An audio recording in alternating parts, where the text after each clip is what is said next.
ನಿಮಗೆ ಗೊತ್ತಾ, ಒಮ್ಮೆ ನಾರದ ಮುನಿ ಮಾಯೆಯ ಚಕ್ರದಲ್ಲಿ ಸಿಕ್ಕಿ ಹಾಕಿಕೊಂಡಿದ್ರು. ಒಂದು ದಿನ ನಾರದರು ವೈಕುಂಠಕ್ಕೆ ಹೋಗಿ ಶ್ರೀ ಮಹಾವಿಷ್ಣುವಿನ ಬಳಿ ಕೇಳಿದ್ರು, ಮಾಯೆ ಅಂದ್ರೇನು? ವಿಷ್ಣು ಹಾಸ್ಯ ಮಾಡುತ್ತಾ ಹೇಳಿದ್ರು, ಸಮಯ ಬಂದಾಗ ನಿನಗೆ ಅನುಭವವಾಗುತ್ತೆ. ಅವರು ನಾರದರನ್ನು ಕರೆದುಕೊಂಡು ಭೂಮಿಗೆ ಬಂದರು. ಭಾರವಾದ ಯಾತ್ರೆಯ ಬಳಿಕ ವಿಶ್ರಾಂತಿ ಪಡೆಯುತ್ತಾ ವಿಷ್ಣು ಹೇಳಿದ್ರು, ನನಗೆ ಸ್ವಲ್ಪ ನೀರು ತರು. ನಾರದರು ಹತ್ತಿರದ ಸರೋವರಕ್ಕೆ ಹೋದ್ರು. ಅಲ್ಲಿ ಸ್ನಾನ ಮಾಡಿದ್ರು, ನೀರು ಕುಡಿದ್ರು. ಬಳಿಕ ನಿದ್ರೆ ಬಂತು. ನಿದ್ರೆಯಲ್ಲಿ ಒಂದು ವಿಶಿಷ್ಟ ಸ್ವಪ್ನ ಕಂಡರು. ಅವರು ಒಂದು ಸುಂದರ ಯುವತಿಯನ್ನು ಮದುವೆ ಮಾಡಿಕೊಂಡು ಸಂತೋಷದ ಕುಟುಂಬ ಜೀವನವನ್ನಾಳುತ್ತಾ 3 ಮಕ್ಕಳ ತಂದೆಯಾಗಿ ಬದುಕುತ್ತಿದ್ರು. ಕಾಲಚಕ್ರ ತಿರುಗಿತು. ಒಂದು ದಿನ ಭೀಕರ ನೆರೆ ಬಂದು ಅವರ ಮನೆ ಕುಟುಂಬ ಎಲ್ಲವನ್ನೂ ಹೊತ್ತಿ ಹೋಯಿತು. ನಾರದರು ಪಾಳು ಬಿಟ್ಟಾದರು.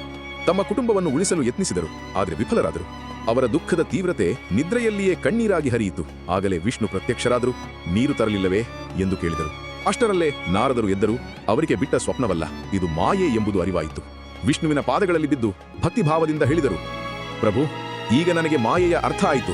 ಈ ಜೀವನವನ್ನೆಲ್ಲ ನಿಜ ಅಂತ ನಂಬುವ ಮಾನವನ ಅಜ್ಞಾನ ಗೊತ್ತಾಯಿತು.